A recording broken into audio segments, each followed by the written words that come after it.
تاریخ اسلام کے طالب علم جانتے ہیں کہ دین میں خلافت کی اہمیت کیا ہے اور یہ خلفائے راشدہ کے عہد زیرین کے بعد کن کن گھاٹیوں سے گزر کر بالآخر 1922 میں ختم ہو کر اہل اسلام کے دل پر وہ گھاؤ لگا گئی جس کے زخموں سے آج بھی خون رس رہا ہے۔ اگرچہ یہ حقیقت اپنی جگہ ایک وجود رکھتی ہے کہ جناب امام حسن رضی اللہ تعالی عنہ کے بعد تاریخ اسلام میں ملوکیت کا عمل دخل شروع ہو گیا تھا، لیکن اس کے باوجود ایک زمانے تک مسلمان حکمران خود کو خلیفہ ہی کہلاتے تھے، جس کی وجہ سے دنیا میں ہمارا ایک بھرم قائم رہا۔ مگر بدقسمتی سے یہ خستہ عمارت بھی ایک صدی قبل اس وقت زمین بوس ہو گئی جب ہندوستان کے کریا کریا میں یہ نعرہ گونج رہا تھا کہ بولیں اماں محمد علی سے، جان بیٹا خلافت پر دے دو۔ ناظرین، آپ دیکھ رہے ہیں اسپریڈ دی اسلام، جس نے آج کی اس زیر نظر ویڈیو کے لیے تاریخ میں سب سے طویل عمر رکھنے والی خلافت عثمانیوں کو اپنا موضوع سخن بنایا ہے، جس میں اس عہد کے سرسری جائزے کے ساتھ ساتھ اس معاہدے کا بھی خاص طور پر تذکرہ کیا جائے گا جو کہ اس کے خاتمے کے وقت اتحادی قوتوں اور اس کے شکست خوردہ حکمران کے درمیان طے ہوا تھا، جس کی عمر 100 سال مقرر کی گئی تھی، اور ہم جانتے ہیں کہ یہ مدت آئندہ سالوں میں ختم ہو جانے والی ہے، جس کے بعد نہ صرف عالم اسلام بلکہ پوری دنیا میں ایک بہت بڑی تبدیلی کے مواقع موجود ہیں۔ لیکن اصل موضوع کی جانب بڑھنے سے قبل ہمارے اس قافلہ تحقیق و جستجو میں نئے شامل ہونے والے ساتھیوں سے درخواست ہے کہ وہ پہلے چینل کو سبسکرائب کر کے ساتھ موجود گھنٹی کی علامت کو بھی دبا دیں تاکہ اسی نوع کی ہماری دیگر ویڈیوز بھی ایک خودکار نظام کے ذریعے آپ تک پہنچتی رہیں۔ معزز ناظرین، بنو امیہ کی حکومت کے خاتمے کے بعد 132 ہجری میں خلافت بنو عباس کا قیام عمل میں آیا، جو کہ قریب 5 صدیوں تک قائم رہی، اور اس زمانے میں بغداد نہ صرف علم و حکمت کا گھر تصور ہوتا تھا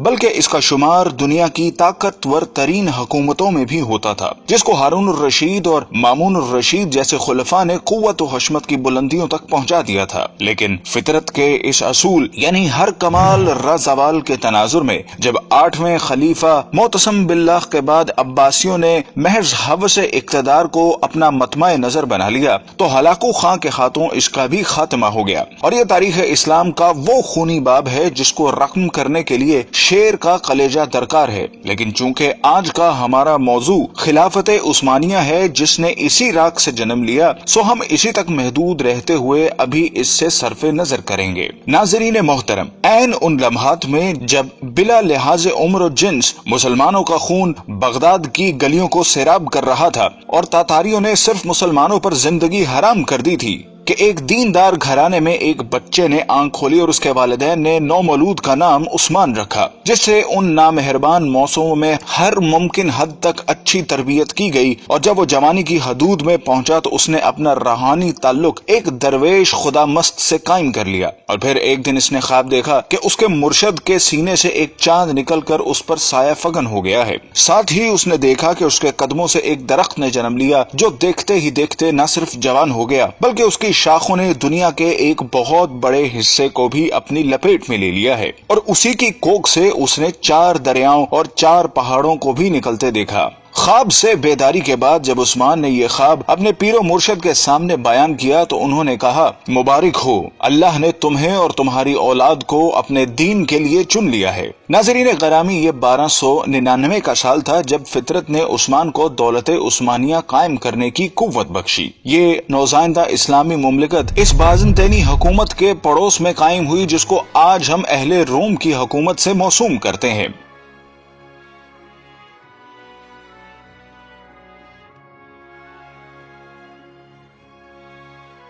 قابل قدر ناظرین، عثمان، جس کو ترک آج بھی غازی عثمان کے نام سے یاد کرتے ہیں، کا عہد حکومت ایک مثال کے طور پر پیش کیا جاتا ہے جس میں عدل و انصاف کی حکمرانی تھی۔ غازی عثمان نے اپنی زندگی میں ایک ایسی سلطنت کی بنیاد رکھی جو کہ آنے والی کئی صدیوں تک قائم رہی۔ یہ عظیم حکمران جب 1226 میں اس دنیا سے رخصت ہوا تو اس نے موت سے قبل اپنے بیٹے اور خان کو جو نصیحت کی وہ آج بھی کتب تاریخ میں ایک بہترین ضابطے کی صورت میں موجود ہے۔ اس نے کہا کہ جہاد فی سبیل اللہ کو قائم رکھتے ہوئے ہمیشہ دین اسلام کا پرچم سر بلند رکھنا اور ہمیشہ عدل و انصاف پر قائم رہنا۔ اس نے کہا کہ میری نسل سے جو شخص بھی اسلام سے بے وفائی کا مرتکب ہوگا تو وہ روز حشر رسول اللہ صلی اللہ علیہ وسلم کی شفاعت سے محروم رہے گا۔ اور پھر اس کے بعد 627 سال تک دولت عثمانیہ پر اسلامی خلافت قائم رہی، جس دوران کئی ایک نامور حکمران آئے جنہوں نے اس کی آبیاری کرتے ہوئے اسے دنیا کی ایک عظیم سلطنت میں بدل دیا۔ اور پھر آنے والے وقت نے ثابت کیا کہ عثمان کے خواب میں آنے والے دریاؤں میں دجلہ، فرات، نیل اور دریائے دینوب شامل تھے، جبکہ پہاڑوں میں کوہ طور، کوہ بلقان، کوہ کاف اور کوہ اطلس تھے، جو کہ بعد ازاں اس کی قلم رو کا حصہ بنے۔ ناظرین گرامی، جیسا کہ ہم نے عرض کیا کہ 1922 میں اس وقت خلافت عثمانیہ کو ایک بین الاقوامی معاہدے کی روح سے ختم کر دیا گیا، جس کے بعد اسلامی حکومتی مرکز کی چھتری سے نکل کر علیحدہ علیحدہ تشخص کی حامل ہو گئیں۔ لیکن ہم میں سے بہت کم لوگ ایسے ہیں جو اس معاہدے کے بارے میں آگاہ ہوں، جن کی تفصیلات ہم آپ کے سامنے رکھ رہے ہیں، جن کو جاننے کے بعد ہمیں امید ہے کہ آپ دنیا کے موجودہ حالات اور اس میں عالم اسلام کے حالت زار کے بارے میں بہتر تجزیہ کر سکیں گے۔ جب پہلی جنگ عظیم کے بعد ترکوں کو شکست فاش کا سامنا کرنا پڑا تو اس کے بعد اتحادی ممالک، جن میں برطانیہ اور فرانس جیسی قوتیں شامل تھیں، نے ترک سلطان سے معاہدے میں یہ شرطیں بنوائیں جن کے مطابق سلطان کی تمام ذاتی املاک کو ضبط کر لیا گیا۔ خلافت عثمانیہ جو کہ 3 بر اعظموں پر پھیلی تھی کو توڑ دیا گیا، اور آپ اس کی وسعت کا اندازہ لگانا چاہیں تو حیران رہ جائیں گے کہ اس کو توڑنے کے بعد دنیا میں 40 آزاد ممالک وجود میں آئے، جن میں آج کی دنیا کے بیشتر اسلامی ملک شامل ہیں۔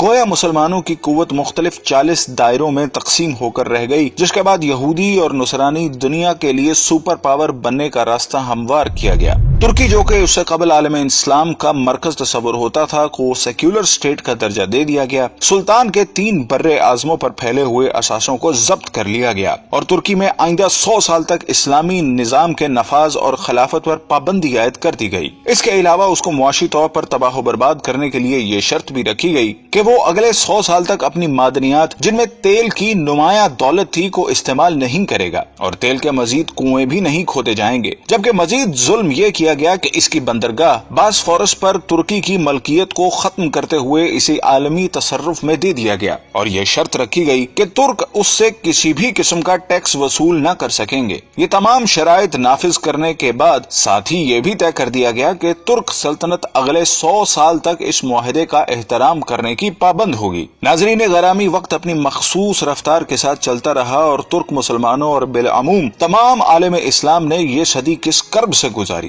اگر اس داستان خون رنگ کو لکھنے کی جسارت کی جائے تو ظاہر ہے ایک پوری کتاب کی ضرورت پڑے گی، لیکن یہ عہد پرآشوب اپنی تمام تر حشر سامانیوں کے ساتھ اب اپنی آخری سانسیں لے رہا ہے، اور اب مزید کچھ سال بعد ترکی اس معاہدے سے آزاد ہونے والا ہے جس نے 100 سال تک اس کی آزادی کو اس سے چھینے رکھا۔ لیکن جو وقت قریب آ رہا ہے تو اسلام مخالف قوتوں کی راتوں کی نیند میں خلل آنے لگا ہے کہ اس معاہدے کے بعد دنیا میں ایک بار پھر نئے دور کا آغاز ہونے والا ہے، جس کی طاقتور شہادتیں ترکی کی موجودہ قیادت جو کہ مرد حر طیب اردغان کا قول و عمل دے رہا ہے۔ ہر چند کے گزشتہ 1 صدی میں ترکی کو اسلام سے دور رکھنے کی ہر ممکنہ کوشش کی گئی، لیکن اس کے باوجود حالات گواہی دے رہے ہیں کہ وہ چنگاری جس کو اغیار نے اپنی مکاری سے دبانے کی سرتوڑ کوششیں کی، وہ ایک بار پھر شعلہ بننے کے لیے بےتاب ہیں۔ بلکہ اگر طیب اردغان کے طرز عمل پر ذرا سا بھی غور کریں تو یہ بات کھل کر سامنے آتی ہے کہ برما کا معاملہ ہو یا کشمیر کا مسئلہ،